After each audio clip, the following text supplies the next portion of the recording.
Hello everyone. I just realized it's been a few weeks since I've done a video, so I guess I should make one. So anyway, I hope everyone's doing well. If you haven't seen me, my name's Neil. I have liver cirrhosis. I know I don't look at it, but the liver's on the inside. Can't always see that something's wrong with somebody. So, today's video is going to be kind of a few different things.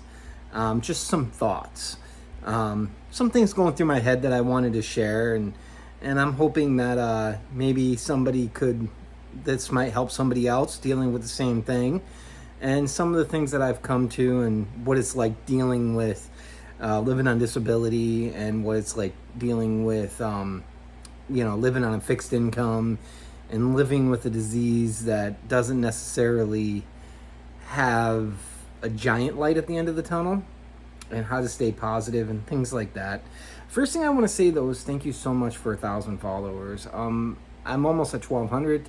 I never thought I'd hit 1,000 followers on YouTube, and I thank everyone so much. Also, I have a GoFundMe that that I have linked in my videos, and I've had some help. Some people have made some donations, so if you have, I want to thank you so much.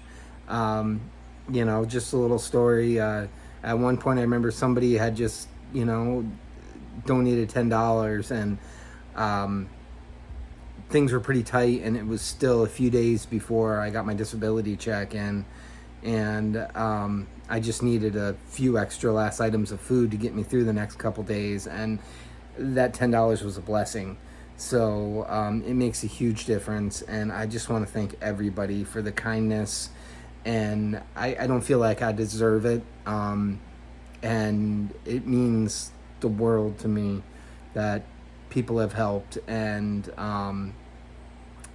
that's one of the great things about humanity is there are a lot of bad things, and people deal with a lot of stuff. Everybody deals with different things, and some things are major, some things are minor. Some things that are minor to one person may not be minor to the other person. So you can't discount that. I never wanted to go into this saying my situation's worse than yours, so blah, blah, blah, blah.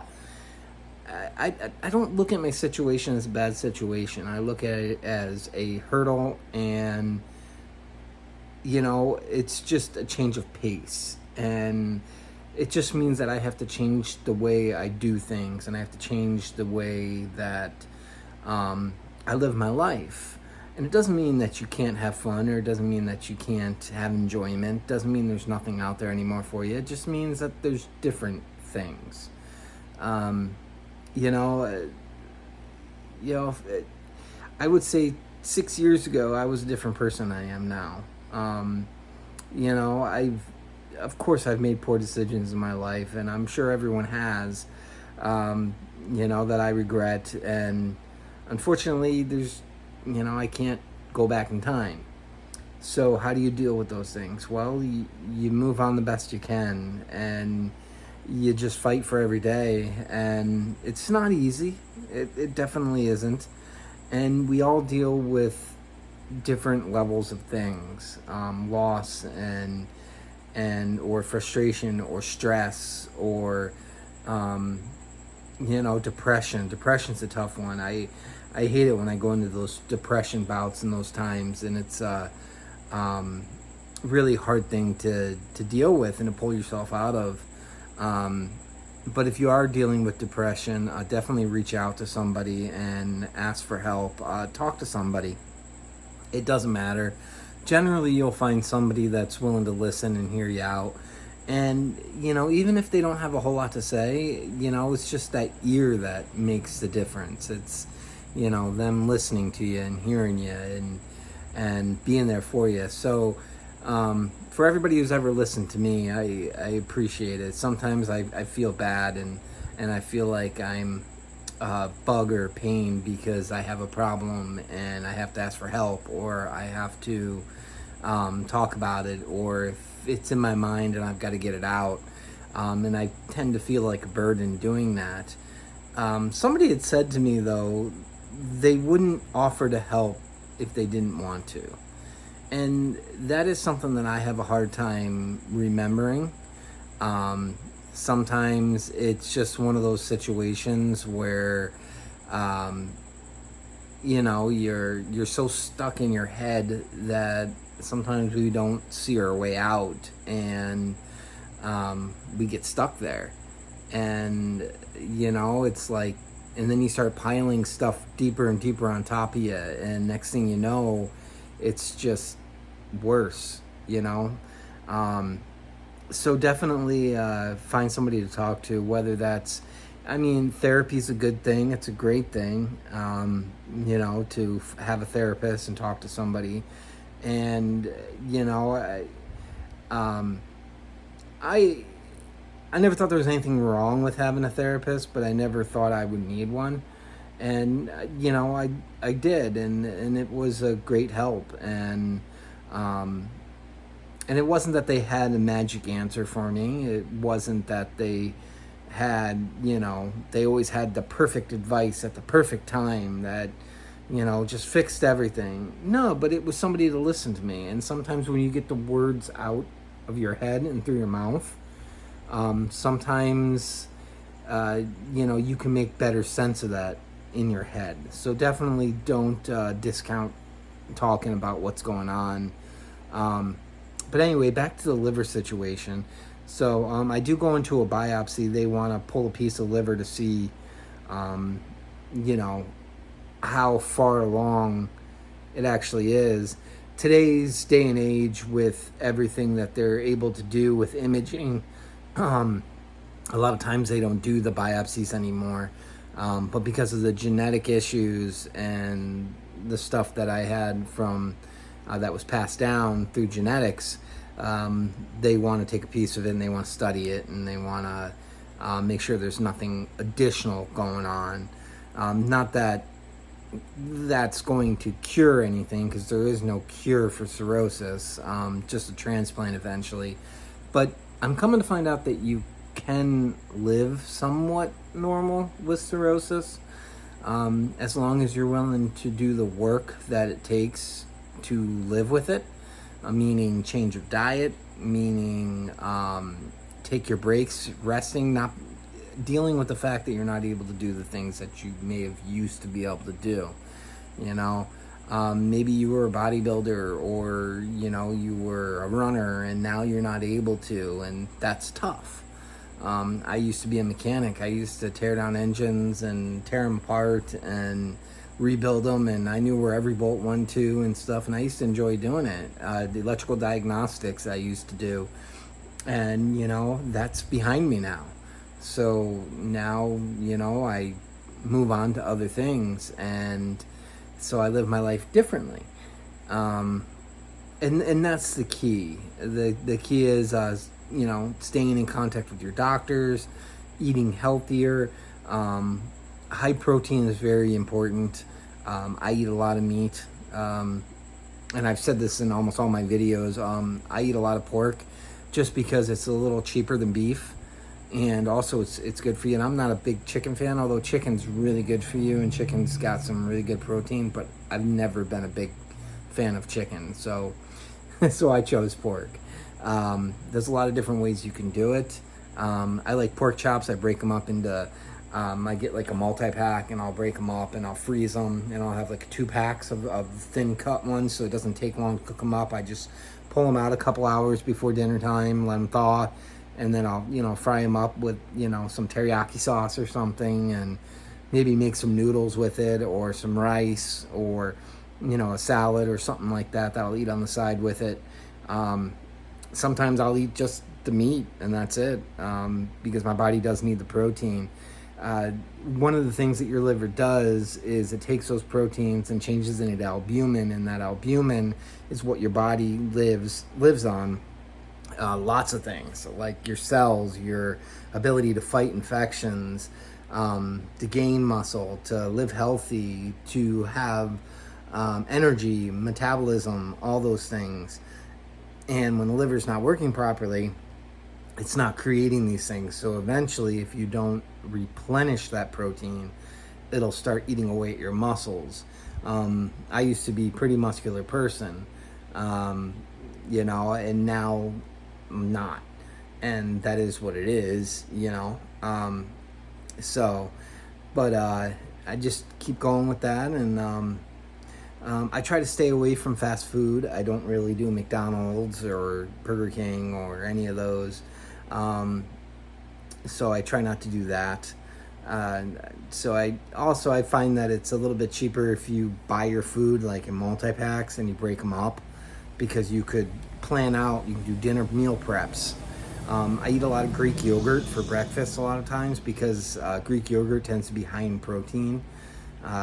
So regular yogurt's not as much, but Greek yogurt, and they have some of them that have additional proteins. But I find that the ones that are, let's say protein on them and are packaged that way, they don't have that much more protein, and they're a lot more expensive.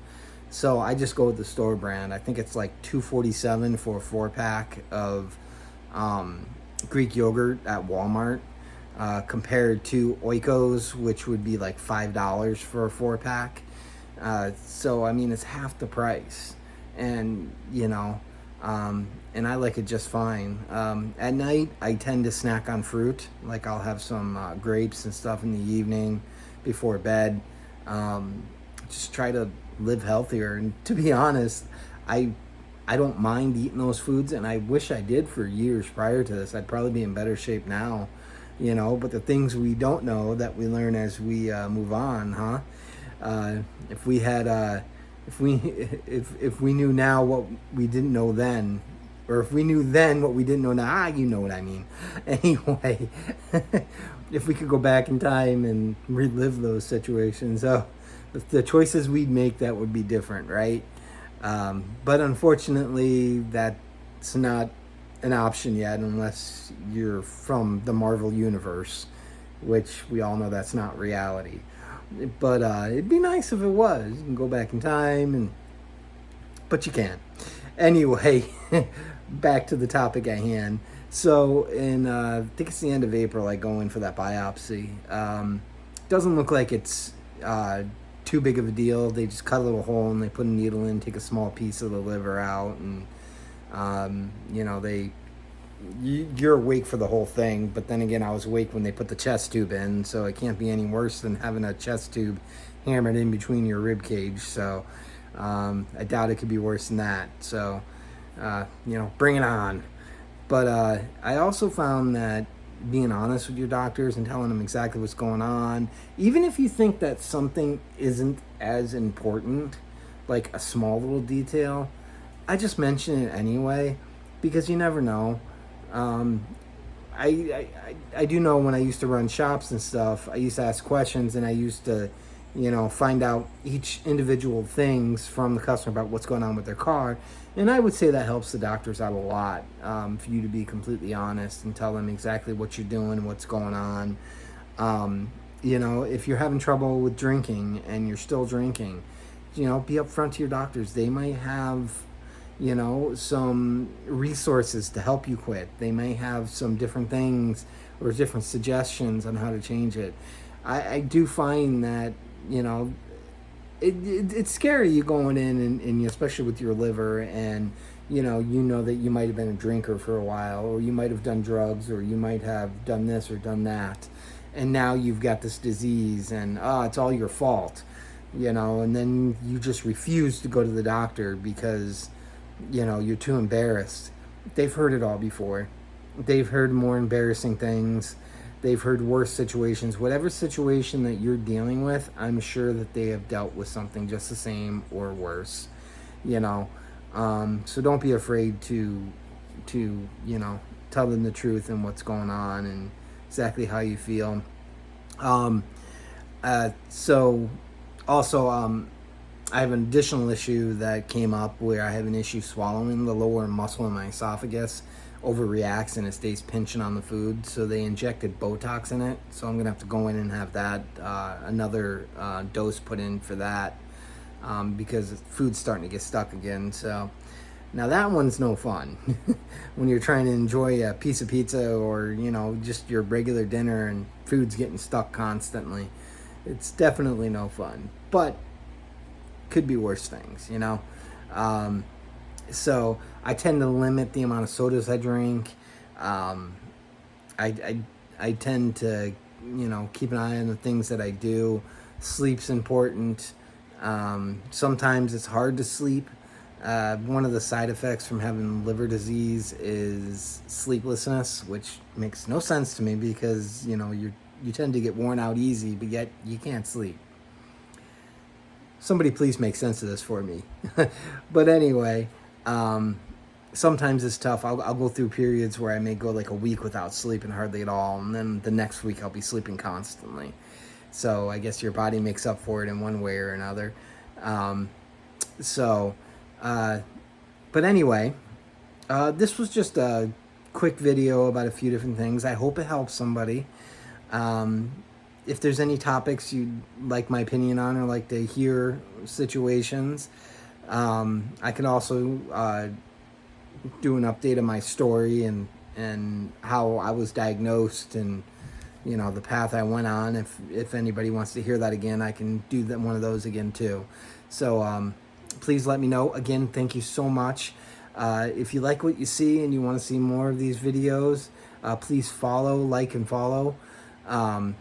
Also, I will attach the link for the GoFundMe in the video's description. Also, it's in the bio if anybody wants to help. I greatly appreciate it. No, you don't have to. That's not why I make these videos. But like I said before earlier, it's a huge blessing, and I thank everybody that has helped out. Truly, I am humbled, and I truly don't feel like I deserve the help, and there's people that could be in much worse situations than me. And I thank everybody from the bottom of my heart, and I appreciate everything. But yes, it is hard, and yes, living with a disease, a chronic disease, is definitely not an easy path. There's more hard days than there are easy days, I'm not gonna lie. But keep fighting, keep smiling, keep finding something else to keep you going, and hopefully there'll be a light at the end of the tunnel for you eventually. And my heart goes out to everybody who's dealing with this as well, and my hope is that everybody gets the help they need, and that eventually we could stomp out liver disease. There's a lot of changes coming this way, and a lot of changes that have already been made over the past years. I mean, they can cure hepatitis C now. So, I mean, they can use livers and transplants that had hepatitis C and cure it. I mean, it's amazing what they can do. So, be positive, stay awesome, and stay blessed. All right, thank you, everybody, and appreciate everybody that watched this video.